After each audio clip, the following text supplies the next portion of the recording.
பாப்பா வந்து வெளிநாட்டில் படிக்கிறதுனா எங்களுக்குலாம் தகுதியே கிடையாது. இந்த பாப்பா வந்து படித்ததுனால அங்கே கொண்டு போய் படிக்க வைக்கிறாங்கன்னா ரொம்ப சந்தோஷப்படுறேன். வேற ஒன்றுமே இல்லை.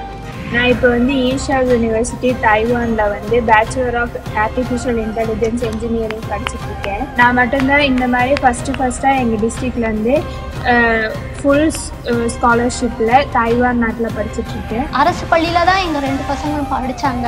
நாங்கள் ரொம்ப வருஷமாக இங்கே சென்னையில் தான் வாழ்கிறோம். எனக்கு கணவர் இல்லை.